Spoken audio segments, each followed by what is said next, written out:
सुरेंद्र जी, आपका रिएक्शन जो अभी तक प्रधानमंत्री जी ने कहा, जो राजीव जेटली जी ने कहा, एक चीज जो मुझे लगी वो ये थी कि उन्होंने किसी भी पुरानी सरकार को क्रिटिसाइज नहीं किया। एक डिफेंस के लिहाज से उन्होंने देश की चुनौतियों के बारे में बताया, जियोपॉलिटिक्स के लिहाज से यह बताया कि हम कितने सक्षम हैं। आपका टेक सर। निशांत भाई, सच बात यह है कि भारत में दो पक्ष हैं, पहला राजनीतिक पक्ष और दूसरा सामाजिक और सैन्य पक्ष। सैन्य पक्ष उत्तरोत्तर रूप से हमारा बहुत मजबूत था, होता जा रहा है और लगातार सारी चुनौतियों का सामना करता जा रहा है।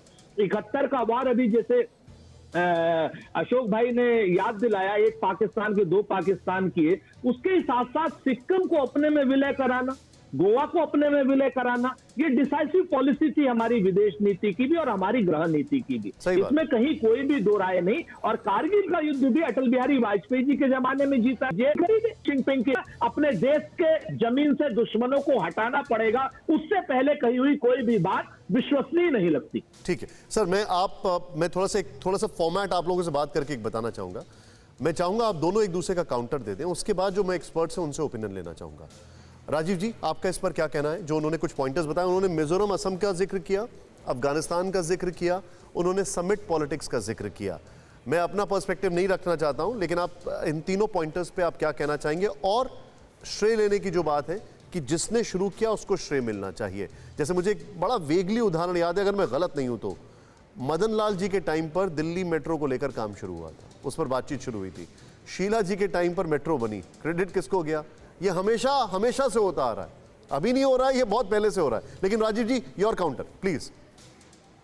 देखिए, दो बातें हैं। पहली बात यह है कि आपने अफगानिस्तान के ऊपर बोला, मुझे लगता है आपसे बेहतर निशांत जी अफगानिस्तान के ऊपर हमारे पैनल पे शायद कोई अच्छी चर्चा नहीं कर सकता, क्योंकि जितनी आपने रिपोर्टिंग अफगानिस्तान को लेकर के करी है वो हम आप ही के जरिए देखते हैं। लेकिन हमारी जो विदेश पॉलिसी अफगानिस्तान को लेकर के है, आज देखिए पाकिस्तान कहीं ना कहीं कटघरे में खड़ा है। मैं उन देशों को नाम नहीं लेना चाहता हूँ, ये शायद प्रोटोकॉल नहीं होगा, कि जहां अफगानिस्तान के गवर्नर, अफगानिस्तान के राष्ट्रपति जिन देशों को अपील कर रहे हैं कि आप हमारा साथ दीजिए, आज हम आपकी बहुत सख्त ज़रूरत है, उन देशों का योगदान ज़्यादा बेहतर होना चाहिए था। और भारत ने हमेशा जो भूमिका निभाई अफगानिस्तान में, वो विकास की भूमिका निभाई। हमने डैम बनाने की भूमिका निभाई, हमने कोल्ड स्टोरेज की भूमिका निभाई, हमने सड़कें बनाने की भूमिका निभाई। हमने कोई वहाँ पर किसी के खिलाफ जाकर के कोई जिसे कहते हैं कोई कार्रवाई नहीं करी। तो आज पूरी दुनिया में जो काम हम अफगानिस्तान में कर रहे थे, वो हम आज भी कर रहे हैं, उसे हम आगे भी कायम रखना चाहते हैं। लेकिन विभिन्न देशों की भूमिका अफगानिस्तान के अंदर बदलती चली गई है।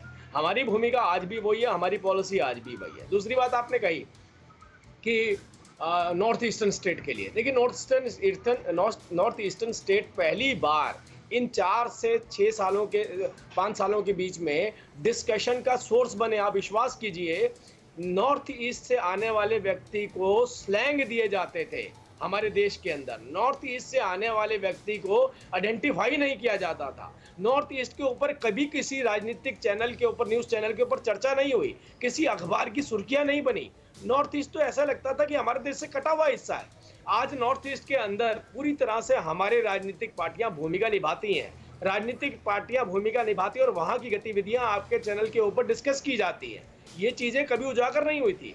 वो जो गैप था, उस गैप को भी हमने बढ़ाया। आज सिक्किम में जाके बच्चे से पूछिए कि वो क्या कहता है। वो कहता है हमें ऐसा लगता था विकास कोई चीज नहीं होती है, डेवलपमेंट नाम का कोई शब्द नहीं है। लेकिन देश के प्रधानमंत्री नरेंद्र मोदी जी ने जो सड़कों का जाल हमारा बिछाना शुरू किया है, गैंगटॉक से नामची जाने के लिए लोगों को 24 घंटे लगते थे, आज गैंगटॉक से नामची जाने के लिए आपको मात्र 4-5 घंटे के अंदर आप पहुंच जाते हैं। तो ये टेस्ट है, ये राजपूत जी को यहाँ बैठ के नजर नहीं आएगा लखनऊ में, उसके लिए राजपूत जी को नॉर्थ ईस्ट जाना पड़ेगा। और जो भी वहां पर दूरियां हैं, गैप हैं, उसको पूरी तरह से पाटा जा रहा है। हमारे देश का हिस्सा है।